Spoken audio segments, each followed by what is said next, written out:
কৃষি যন্ত্রপাতি ও লাক্সয় প্রযুক্তি উদ্ভাবনের মাধ্যমে ফসল উৎপাদন ব্যবস্থাকে অধিকতর লাভজনক করার যে প্রকল্প, সেই প্রকল্পের আওতায় আমরা অ্যাডাপটিভ ট্রায়াল করে থাকি। তো এই যে আপনারা যে ফিল্ডটা দেখতেছেন, এই ফিল্ডে আমরা একটা আমাদের বাড়ি উদ্ভাবিত টোটাল 51 ধরনের কৃষি যন্ত্রপাতি আছে। সেই যন্ত্রপাতির ভিতরে একটা মেশিনারি বাড়ি seeder machine, power tiller operated seeder machine, সেই সিডার মেশিন দিয়ে আমরা এই জমিতে পাট বুনেছিলাম। আপনাদেরকে আজকে দেখাবো যে এই সিডার মেশিন দিয়ে পাট কত চমৎকার হতে পারে, সেটা আপনাদের ফিল্ডে, সরজমিন ফিল্ডে এসে আপনাদের দেখাবো ইনশাল্লাহ। আপনারা দেখেন, এই যে দেখেন, লাইন টু লাইন ডিস্টেন্স, মানে plant to plant distance, seed to seed distance সব কিছুই মেনটেন ছিল।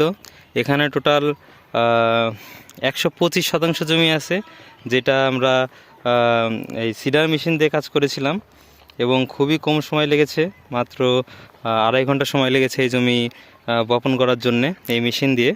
এর আগের ভিডিওতেও আমরা আমাদের আগের যে এই জমি যে আমরা সিডার মেশিন দিয়ে চাষ করেছি, সেটারও একটা ভিডিও আমাদের ইউটিউব চ্যানেলে দেওয়া আছে, আপনারা সবাই দেখে নেবেন। দেখেন কি চমৎকার হয়েছে পাট।